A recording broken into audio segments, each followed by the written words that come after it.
In a shocking twist of luxury, powerhouse attorney Aisha Carter found her first-class champagne glass left empty, sparking an unforgettable blaze of defiance. As the impeccable service crumbled around her, a single moment of exclusion transformed into a rallying cry for justice, unmasking a hidden web of discrimination. This dramatic turn of events is set to redefine the skies. Where are you watching from? Comment below, like, share, and subscribe for more electrifying stories. Aisha Carter, a distinguished black attorney and partner at the renowned firm Griffin & Associates, settled into her first-class seat with the poise and confidence earned from years of hard-fought success. Known for her impeccable taste and refined demeanor, Aisha had long been accustomed to the luxurious comforts of air travel. Today, however, that comfort was shattered in a moment that would soon ignite a firestorm of accountability. As the cabin buzzed with the gentle hum of anticipation, Aisha noticed an unsettling scene unfolding around her. While other passengers were treated to sparkling champagne and courteous service, the delicate champagne flute before her remained stubbornly empty. Despite her status, her prestigious credentials, and the quiet assurance that had carried her through countless boardrooms, she was being blatantly overlooked. The polished service that had always been a hallmark of her first-class experiences had taken an unexpected and deeply personal turn. The flight attendant, whose smile had been the standard greeting for everyone else, passed by Aisha without a word of acknowledgement. Instead of the customary offer to refill her glass, she moved on to serve another passenger, leaving Aisha to wonder if her mere presence was deemed unworthy of the same respect. It was a moment that underscored a painful reality: no amount of success or credentials could shield one from the sting of subtle discrimination. In that instant, Aisha's resolve hardened. Her heart pounded not with anger alone, but with a determined clarity that this incident could not stand. She immediately reached for her smartphone, her fingers tapping out a message that would soon reverberate beyond the confines of the cabin. That single call was not just a complaint, it was a declaration of her unwillingness to accept second-class treatment in the realm of first-class service. The ripple effect of her decision would prove swift and severe, setting in motion a chain of events that would expose systemic inequities and upend long-held practices. This was not merely a lapse in service. It was a stark reminder of the pervasive bias that can lurk behind even the most polished facades. Aisha Carter, with the dignity and determination that had defined her career, was about to transform a minor injustice into a catalyst for change. Viewers, tell us, where are you watching from? If this story resonates with you, please like, share, and subscribe for more powerful narratives that challenge the status quo. After the shocking injustice in the cabin, Aisha Carter maintained her composure as she prepared herself for the rest of the journey. Even as she settled into her luxurious first-class seat, the memory of that empty champagne flute still stung. But Aisha was not one to be easily shaken. Her determination and resilient spirit had carried her through countless challenges in the courtroom and beyond. Today, however, she found herself facing a different kind of battle, one that would test her resolve in the face of systemic discrimination. The flight was more than just a mode of travel for Aisha, it was a conduit to a crucial board meeting scheduled later that day. As the plane taxied along the runway, she reviewed her schedule on her sleek tablet, meticulously planning her next steps. Every detail mattered, and she was well aware that even the slightest distraction could derail her tightly organized day. Clad in a tailored navy suit that epitomized her professionalism, and with her natural hair styled in a refined twist that spoke volumes of her identity and strength, Aisha radiated both grace and determination. Navigating the bustling terminal at Reagan National Airport had always been second nature to her. Amid the ceaseless hum of business travelers, the clatter of luggage, and the distant echoes of announcements, Aisha's focus never wavered.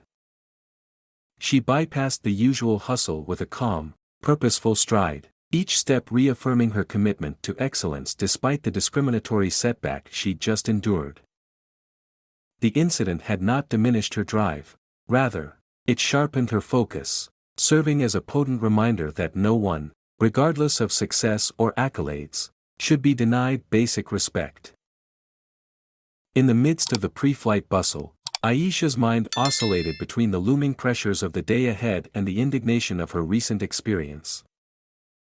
She recognized that this moment was both personal and emblematic of a broader injustice, a failure to treat every passenger with the dignity they deserved.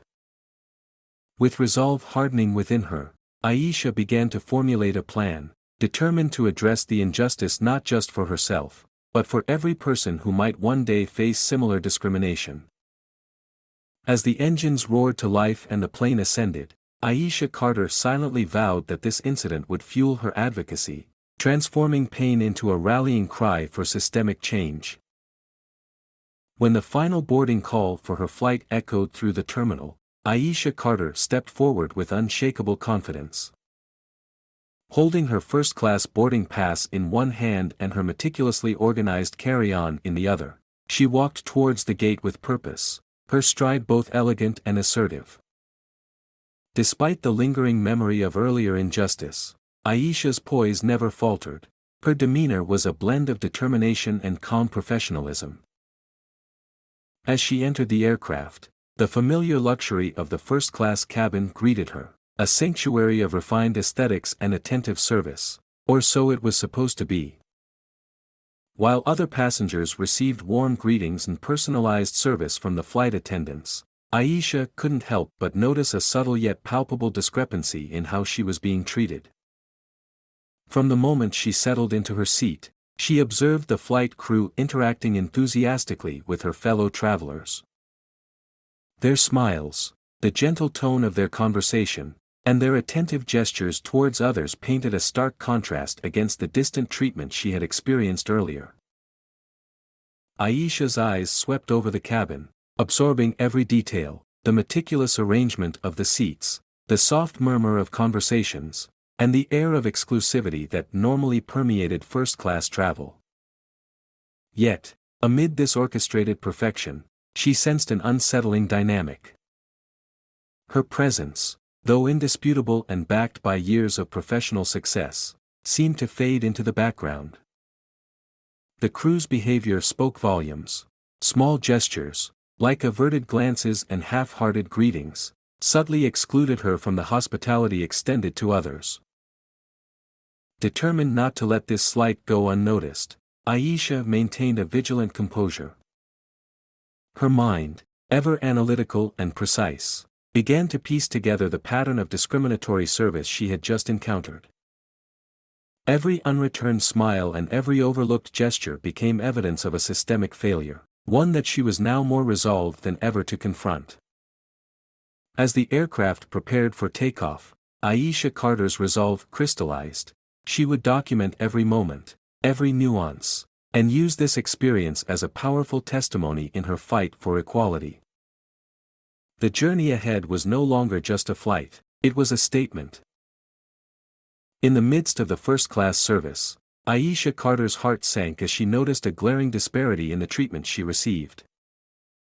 While the flight attendants moved gracefully down the aisle, offering sparkling champagne to every passenger with a warm smile, her own champagne flute sat untouched on the table before her. The subtle, yet unmistakable, act of exclusion struck Aisha deeply. Here she was, a respected black attorney with years of hard-earned success, yet she was being denied the courtesy that her colleagues effortlessly enjoyed. The flight attendants, Melissa and Emma, engaged in friendly chatter with other passengers, their eyes lighting up as they refilled glasses and exchanged polite greetings. Each interaction was smooth and welcoming, except when it came to Aisha. Despite her poised demeanor and unmistakable presence, Aisha was left to wonder if her identity was the reason behind this deliberate neglect. The elegant service, once a hallmark of luxury travel, had been tainted by an undercurrent of discrimination that no amount of success or credentials could overcome. refusing to let the moment pass in silence, Aisha discreetly began documenting every detail. With the precision of a seasoned professional, she noted the exact time, flight number, and the names displayed on the flight attendants' badges. Her mind raced through past experiences of subtle slights and microaggressions, each one affirming that this incident was not isolated but part of a broader pattern. The empty champagne flute wasn't just an oversight, it was a calculated omission that stung all the more because of its familiarity. Her calm exterior belied the storm of indignation brewing within.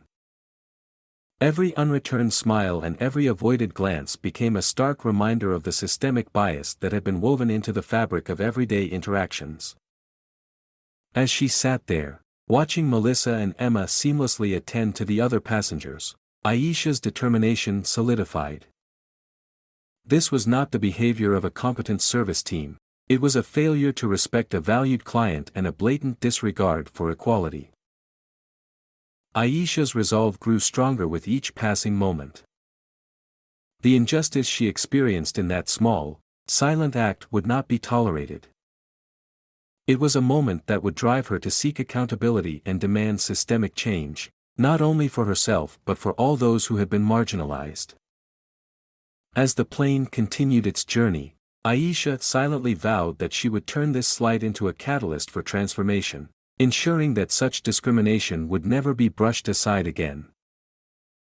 After the glaring oversight that left her champagne flute untouched, Aisha Carter sat in quiet indignation, her mind already cataloging every detail of the discriminatory service. Moments later, Emma reappeared in the cabin, this time with a tray that carried a single plastic cup of water. The gesture, intended as an apology, fell painfully short of the refined service Aisha had come to expect in first class. Emma's face bore a brief look of regret as she set the plastic cup on Aisha's tray, avoiding eye contact entirely. "I'm sorry, we're out of champagne," she mumbled, her tone lacking both sincerity and warmth. It was a stark contrast to the careful attention given to other passengers. Aisha's eyes narrowed as she observed Emma's hurried departure, leaving her with a service that was not only substandard but also symbolically dismissive. At that moment, Aisha's colleague, Daniel Preston, a seasoned executive with an air of quiet authority, leaned over from the seat beside her. His salt and pepper hair and understated designer suit marked him as someone who was equally accustomed to first-class privileges. Noticing Aisha's guarded expression, Daniel offered a small, empathetic smile. "It seems even here, respect isn't guaranteed," he remarked, his voice laced with a mixture of amusement and disappointment. Aisha appreciated the subtle acknowledgement of the injustice. Despite her inner storm of frustration, she maintained an air of calm professionalism. In her mind, every detail was crucial: the time, the flight number, the names on the flight attendants' badges, each noted meticulously in her phone's notes app. This record, she knew, would serve as critical evidence should she choose to challenge this recurring form of bias. The incident, seemingly trivial, a mere switch from fine champagne to water in a plastic cup, was a microcosm of the broader, insidious discrimination Aisha had faced all her life. It was not simply about the beverage, it was a symbol of being treated as less than the esteemed, accomplished professional she was. Daniel's light-hearted comment underscored a deeper truth: success and stature did not automatically grant one equal treatment. As the plane soared through the skies, Aisha's resolve hardened. The hollow apology and the inadequate replacement of service were not to be overlooked. They were a call to action, an impetus to hold those responsible to account. With determination etched on her face, Aisha Carter silently vowed that this incident, however minute it might appear, would not be allowed to pass without consequence. After enduring the dismissive service and the hollow gesture of apology, Aisha Carter knew she could no longer remain silent. Determined to confront the injustice head-on, she decided it was time to hold the crew accountable for their discriminatory treatment. With the meticulous record of her experience securely noted on her phone, Aisha summoned the courage to address the issue directly. At first, she waited until the cabin's ambient chatter had quieted, gathering her resolve as the flight attendants moved about. Then, with calm yet firm determination, Aisha called out, "Excuse me." Her voice, though measured, carried an unmistakable tone of resolve. The attention of Melissa and Emma, who had been busy with other passengers, was immediately drawn to her. "May I have your full names and employee identification numbers, please?" Aisha asked, her eyes never wavering from theirs. The request was simple and professional, yet it held an undercurrent of challenge that could not be ignored. Melissa's expression shifted from a guarded smile to one of momentary uncertainty, while Emma's eyes darted nervously. The air in the cabin, already thick with tension from previous interactions, grew even more charged as passengers discreetly listened to the exchange. Aisha continued, "I have documented the time, flight number, and all the details of today's service. I expect to be treated with the same respect as any other passenger." Her words, clear and concise, echoed her belief that every person deserves dignity, regardless of their background or status. Melissa attempted to respond with a dismissive comment, but the strength in Aisha's tone silenced any further excuses. Emma, visibly shaken by the confrontation, murmured an apology that failed to mask the underlying issue. It was not merely about a mistake in service, it was about a pattern of behavior that had repeatedly sidelined her, a behavior that Aisha refused to let go unchallenged. In that moment, Aisha Carter transformed from a passenger enduring subtle slights into a vocal advocate for fairness and accountability. Her actions signaled that discriminatory behavior, even if cloaked in routine service errors, would no longer be tolerated. As the cabin buzzed with quiet murmurs and a few sympathetic nods from fellow travelers, Aisha's resolve resonated deeply. This was not just a personal grievance, it was a stand for justice that could spark broader change in the way every passenger was treated. With her message delivered, Aisha returned to her seat, her heart pounding with a mixture of relief and anticipation. She knew that her courageous confrontation might set off a chain reaction, forcing the airline to scrutinize its policies and train its staff more rigorously in the principles of respect and equality. Following Aisha Carter's resolute confrontation, the fallout was swift and far-reaching. Within hours of the incident, the airline's corporate office was forced to confront the undeniable evidence of discriminatory practices. Aisha's meticulously documented account, complete with timestamps, flight numbers, and the names of the involved staff, became the catalyst for a comprehensive internal investigation. Senior executives, including CEO Brett Collins and Chief Operations Officer Marcus Reynolds, convened an emergency meeting to address the matter head-on. The investigation uncovered disturbing patterns that extended well beyond the incident on Aisha's flight. Detailed reviews of security footage and passenger testimonies revealed that the treatment Aisha endured was not an isolated occurrence.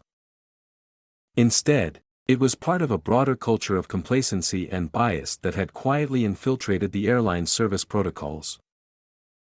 The behavior of flight attendants Melissa and Emma was scrutinized, with evidence indicating that their selective service was symptomatic of systemic discrimination. As the gravity of the situation sank in, Brett Collins made it clear that no excuse would be accepted. "Our commitment to excellence and equality must be absolute," he declared during the meeting, his tone firm and uncompromising. Marcus Reynolds echoed his sentiments, emphasizing that every employee, regardless of seniority, had an obligation to uphold the airline's core values. The board decided that immediate disciplinary action was necessary, not only to address the actions of those directly involved but also to signal that such behavior would not be tolerated under any circumstances. The investigation led to the decision to place Melissa and Emma on immediate administrative leave pending a full review of their conduct. Additionally, the airline began a broader audit of its service protocols and training practices. The goal was clear: to root out any further instances of discriminatory behavior and to implement a series of systemic changes that would prevent future injustices. Aisha Carter's case was positioned as a pivotal turning point, prompting a re-examination of the company's entire approach to customer service and employee accountability. For Aisha, the repercussions were both personal and transformative. Her stand not only shone a light on the ingrained biases within the airline but also ignited a movement for reform within the industry. As Brett Collins and Marcus Reynolds moved swiftly to address the issue, Aisha's courage resonated beyond her individual experience, sending a powerful message that every passenger deserved dignity and respect. The corporate repercussions were just the beginning of what promised to be a profound and lasting change, driven by the undeniable need for accountability and systemic reform. In the wake of the investigation, Aisha Carter's bold stand ignited a movement for systemic reform that extended far beyond her single flight. The airline's leadership, now under intense scrutiny, realized that the incident was not merely an isolated lapse in service. It was a manifestation of deep-rooted biases that permeated their entire operation. As corporate reviews intensified, a new directive was set in motion, one aimed at overhauling the company's culture from the ground up. The fallout from Aisha's complaint prompted senior executives, including CEO Brett Collins and COO Marcus Reynolds, to implement sweeping changes. They initiated a comprehensive audit of service protocols, employee training programs, and customer feedback mechanisms. The goal was to eliminate discriminatory practices once and for all. Brett Collins declared in a company-wide memo, "We are committed to transforming our organization to ensure that every passenger, regardless of background, receives the respect and excellence they deserve." This statement resonated not only within the corridors of the airline's headquarters but also across the industry. Meanwhile, Aisha found herself at the forefront of a broader conversation about equality and accountability. Her experience, meticulously documented and widely shared, served as a powerful catalyst for change. Public sentiment rallied around her story, and soon, social media buzz amplified calls for a more inclusive and transparent travel experience. Aisha began participating in panel discussions and interviews, where she highlighted the urgent need for airlines to adopt policies that recognize and address the subtleties of discrimination. Internally, the company instituted new training programs designed to sensitize employees to issues of racial bias and microaggressions. These sessions, led by diversity experts and seasoned professionals, aimed to rebuild trust and foster an environment of respect and empathy. Additionally, an anonymous feedback system was launched, giving passengers and employees a secure channel to report any discriminatory behavior without fear of retribution. For Aisha, the transformation was both personal and professional. The ordeal had redirected her focus from individual legal victories to championing systemic change. She realized that the struggle for dignity in air travel was emblematic of larger societal issues, and she was determined to lead by example. In subsequent board meetings and public addresses, Aisha urged the airline and its peers to commit to lasting reforms, changes that would ensure equal treatment and set a new standard for the industry. In that pivotal moment, Aisha Carter not only redefined what it meant to stand up for justice in the skies but also sparked a movement that promised to transform air travel into a realm of true equality and respect for all.